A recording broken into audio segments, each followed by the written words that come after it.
Yes, people, welcome back to the channel. And Michael Carrick has officially been announced as Manchester United's interim manager for the next 6 months, beating out fellow Manchester United legend Ole Gunnar Solskjaer. And to be honest with you, as you'd probably expect, United have been, to be fair, the fan base have been in a little bit of a malaise, to be honest, where it feels like usually you get that kind of feel-good factor and that boost of energy where you're thinking, damn, could we go on a little bit of a run here? But this little purgatory period that we had with Darren Fletcher in charge for 2 games, which we obviously didn't win either of them, drawing away at Burnley at Turf Moor, being dumped out of the FA Cup against Brighton, even though United are still well poised in the Premier League table, with our rivals falling around us. United are looking at the fixture list and it's Arsenal and Manchester City next in the league. Not being quite sure whether we're going to reinvest in January. Not being quite sure how this team's going to look. And having this feeling of sense of dread. Because we are going to have to look into Michael Carrick's history. He had a decent enough tenure at Middlesbrough. I have seen Middlesbrough fans on Twitter talk about his managerial tendencies, which will sound a little bit PTSD-inducing when you do hear him. You've got this, apparently he can be quite stubborn. In-game management can be a little bit questionable. But sometimes it's difficult to translate managing one team onto another. You don't know whether he's adapted, you don't know whether he's evolved as a manager, whether his principles might be changing, whether he'll do better with the personnel that United have rather than the ones that he did at Middlesbrough, which I know they were a team that were in and around fighting for playoff places, but would frequently sell their better players in the summer and not reinvest or not replace them adequately.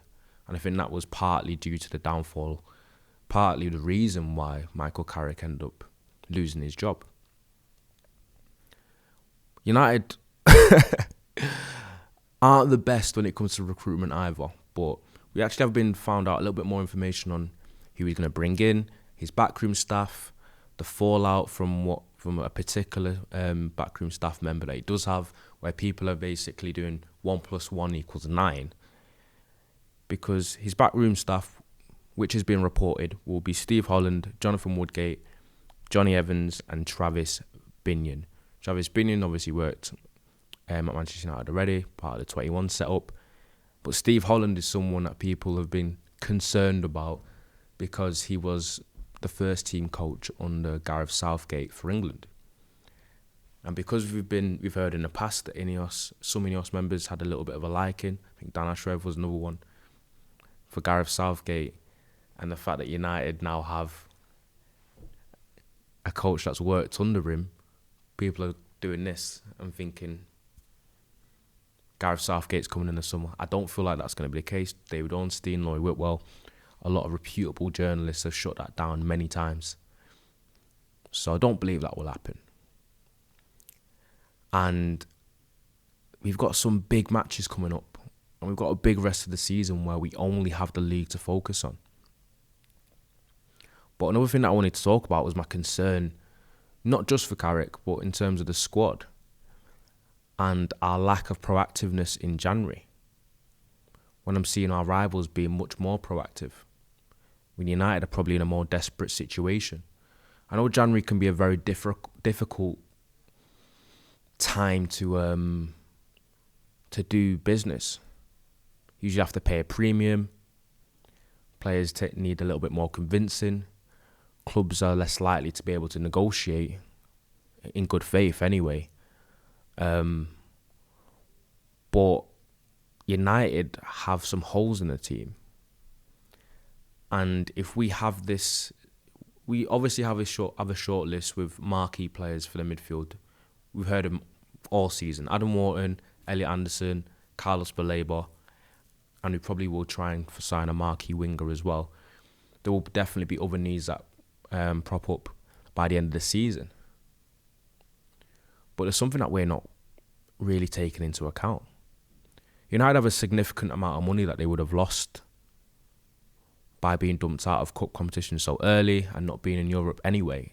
And that just comes to the basics such as ticket sales and general revenue and TV money. For a ownership like INEOS that have been very penny pinching as it is, while also being burdened with trying to right the wrongs of the awful running of the club from the Glazers, I'm not sure how financially healthy United are going to be in the transfer market in the summer, especially when we need to realise that we aren't operating in a vacuum and we are going to be needing to outbid our rivals for these players. We're not going to be the only ones that want Elliot Anderson. We aren't going to be the only ones that want Adam Wharton. We aren't going to be the only team that wants Carlos Baleba. And we could sleepwalk from January, if we think the season's over, into not finishing in the Champions League places, maybe even not finishing in the Europa League, and being lucky whether we scrape our way to the Conference League, which some people may argue they'd rather not qualify for. Because then you then lose that money, but then you also lose that added caveat that you can almost, that olive branch that you can give players that you're trying to recruit, saying you've got European football, which is a massive incentive for a lot of players that are moving to bigger clubs. Obviously the prestige of the competition, but also players are able to earn a lot more money, have more lucrative bonuses when the team that they're playing for or they're signing for are playing in the Champions League or the Europa League. I know some people will say we obviously got Mbumo and Cunha and the likes without having European football. But we can't always lean on our name. And then what happens is, like in the past, United then have to offer more lucrative wages to incentivise these players to come. We've got to bid a little bit more. There's a Manchester United tax then comes into play as well. And I'm just a little bit concerned that if the United have a poor end to the season and the project seems to be faltering, how enticing will we look or be in the summer for these marquee players that we want to sign, that we will desperately need? I think the squad is more decent than it's shown over the last 14 months. But I'm not going to be disingenuous and say that there isn't quite a few positions that can need significant upgrading qualitatively. That's being kind. And it's also the fact that you've got the likes of Matheus Cunha and Mason Mount that was signed for 60 plus million each, where United move into a back four, a 4-2-3-1 or a 4-3-3 manager, they have a questionable fit in the system. And that has been a microcosm of United's porous squad building and recruitment, because we have done a lot of manager-specific or kind of specialist recruitment for players that don't have a main position for themselves, where they end up being a square peg trying to fit in a round hole whenever you change managers or you have to be adaptable. Because Mason Mount and Cunha in isolation, you could say that they're good players or they've got good pedigree. But they're very much half and half players, aren't they? You can't look me in the eye and tell me specifically what their best position is. They almost like float between different ones. Wingfielders, 9.5s, 10s, but they're both not exactly creative. It becomes a little bit difficult to talk about fit, and then that's 120 million worth of money that you've spent. Because then you've got rid of Garnacho, you sold Marcus Rashford, and then you look at United's squad and you're like, where's the left winger at? United are very good at trying to address problems but then end up creating more. But I'm going to be hopeful and optimistic. He hasn't got the easiest start to his tenure. But we have spoke a lot about managers. We spoke about Carrick. He's only an interim manager, so you don't want to really go too much in length, because United are going to be looking at the likes of Xabi Alonso probably in the summer. Luis Enrique, sounding him out. Xavi, Cesc Fabregas. Sebastian Hoeneß from Stuttgart, maybe. Nagelsmann. But that would be post-World Cup. Tuchel, maybe. But the only issue with Tuchel and Nagelsmann is if you're going for post-World Cup managers, then they're going to have a condensed and shortened pre-season, which these gaffers don't like. And then you have that issue to contend with as well. To me, if I'm honest, I just think INEOS are winging it.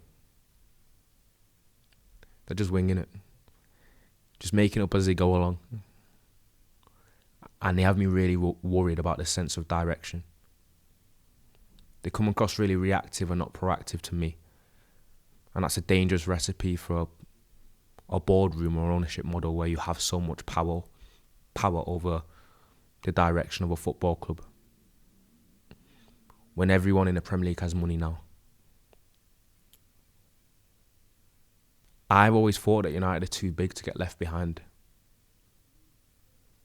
But I'm starting to be a little bit less confident in saying that.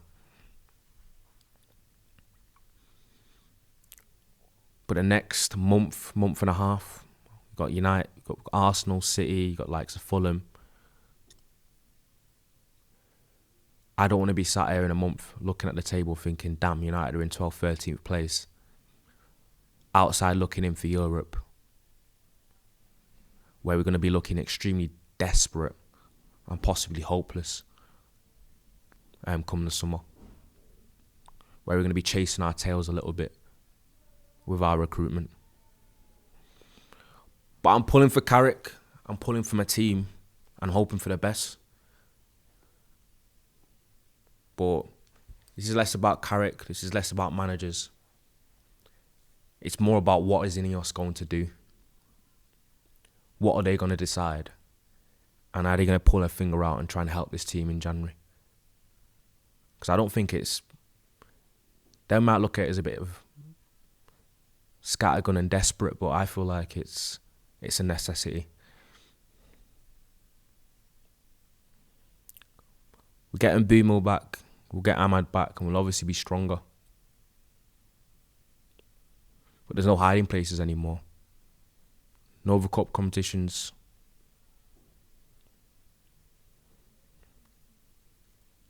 I'm scared, you know, if you can't tell. But from what I know, Michael Carrick's a little bit more of a pragmatist. His football's not always the most expansive, but it's very much of the ilk of positional play, a little bit more modern maybe than the gun-ho DNA that you kind of attribute to Manchester United of old, or even of Derail. But seeing is believing. So I'll have more to say when I see the first couple of games under him. Can we get a result from those two? Do you reckon we'll finish for Europe? What do you think of the appointment? And how excited are you? Or are you as scared as I am? Remember to like, comment, subscribe if you're new. Hype the video as well. I'm 1,000 away from 10k. And hopefully at some point when I start doing content for this channel, United will be definitely good again. And I can be shameless and energetic on it. Because you ain't seen that yet. But thanks for tuning in. And I'll see you next time.